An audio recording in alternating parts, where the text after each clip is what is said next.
My Lord and my God, I firmly believe that you are here, that you see me, that you hear me. I adore you with profound reverence. I ask your pardon for my sins and grace to make this time of prayer fruitful. My Immaculate Mother, Saint Joseph, my Father and Lord, my guardian angel, intercede for me. Today's feast day is that of Saint Mark, the Saint Mark of the second gospel, the evangelist. In fact, the gospel for today's Mass is from his very gospel. The very end of it, it goes, Jesus appeared to the 11 and said to them, "Go into the whole world and proclaim the gospel to every creature. Whoever believes and is baptized will be saved. Whoever does not believe will be condemned. These signs will accompany those who believe. In my name they will drive out demons. They will speak new languages. They will pick up serpents with their hands, and if they drink any deadly thing, it will not harm them. They will lay hands on the sick, and they will recover." Then the Lord Jesus, after he spoke to them, was taken up into heaven, and took his seat at the right hand of God. But they went forth and preached everywhere, while the Lord worked with them and confirmed the word through accompanying signs. We thank you, Lord Jesus, for giving us each of the gospel narrations. We thank you particularly for St. Mark's version. It has its own style, very vibrant, very quick-moving.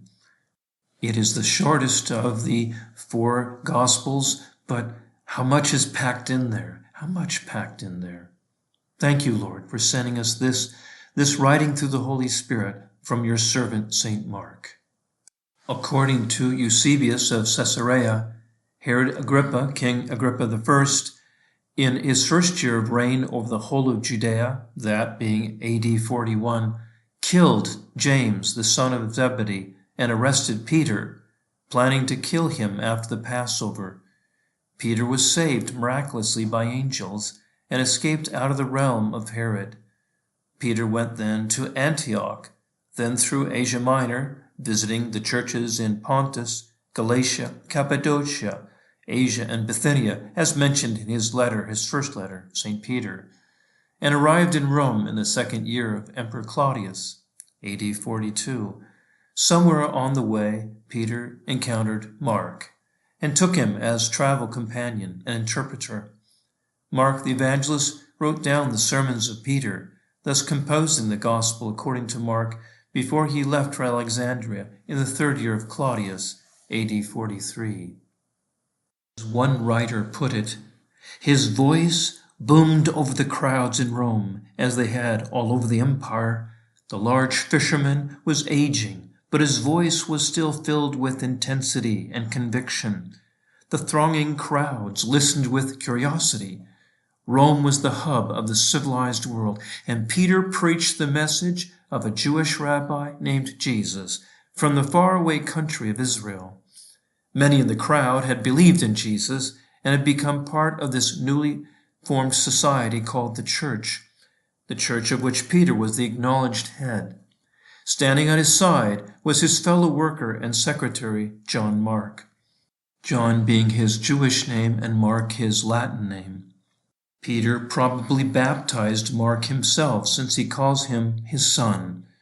Peter sent Mark to preach the gospel in Egypt, and today the largest church in Cairo is dedicated to St. Mark, who first brought the gospel there.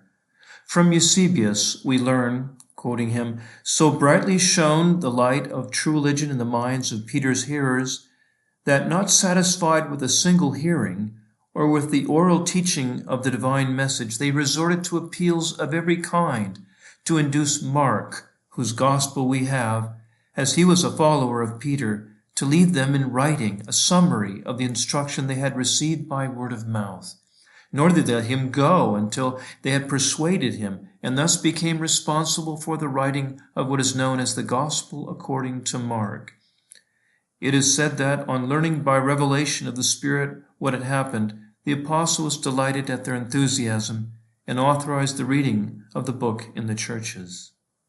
Yes, vibrant preaching recorded through the Holy Spirit, focusing on that one word, immediately.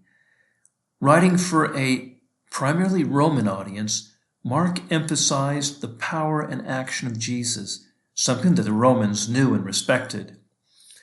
In the Revised Standard Version New Testament, the word immediately is used 75 times, an amazing 35 of which are in the Gospel of Mark.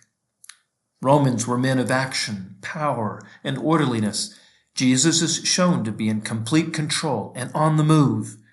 That Mark is writing to a non-Jewish audience is apparent from the fact that his Jewish terminology is translated and the geography of Israel is explained. In fact, Mark twice gives a Latin explanation for a Greek word. Immediately.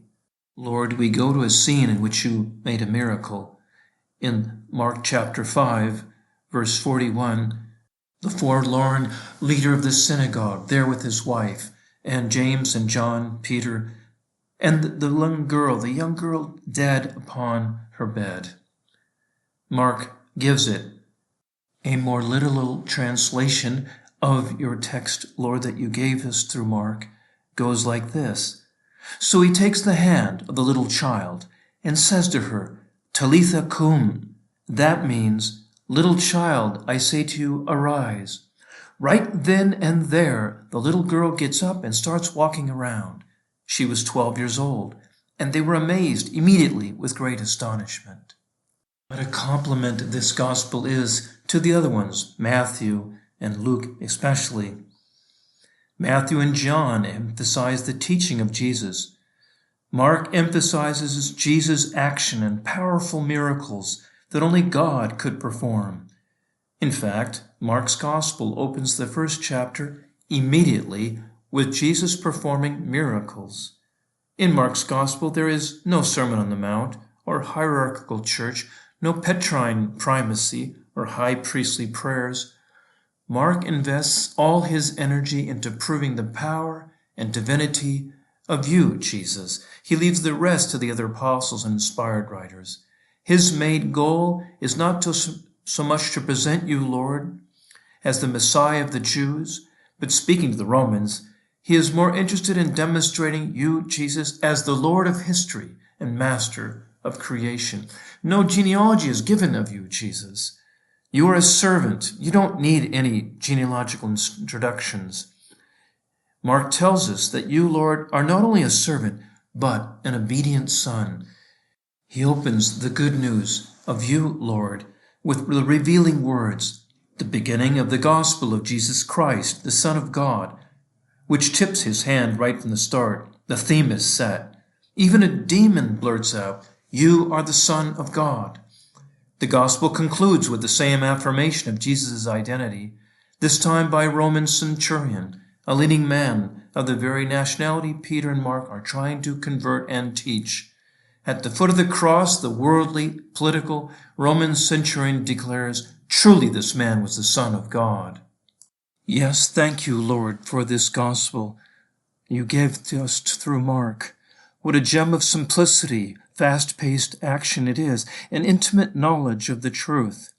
Picturesque it is, written in the manner of simple folks, without the polished linguistics of the other New Testament writers.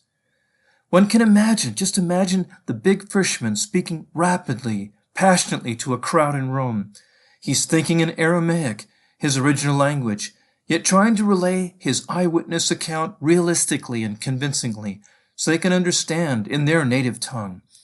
Peter, not the intellectual giant, but the average working man, gesticulates with his calloused hands as he tells them the good news, what he experienced, what impressed him.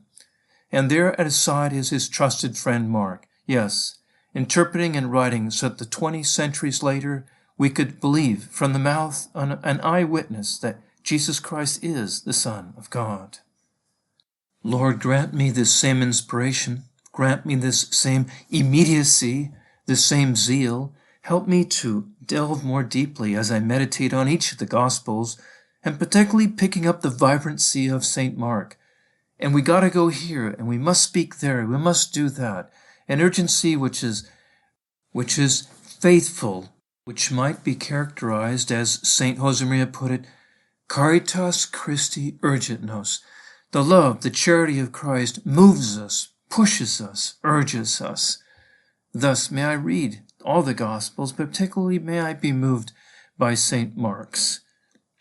The Gospel verse of today's Gospel says, "We proclaim Christ crucified. He is the power of God and the wisdom of God." Jesus, help me feel that wisdom. Help me to feel that power to serve and to give away your good news, the good news to everyone and everywhere, as your Spirit leads me.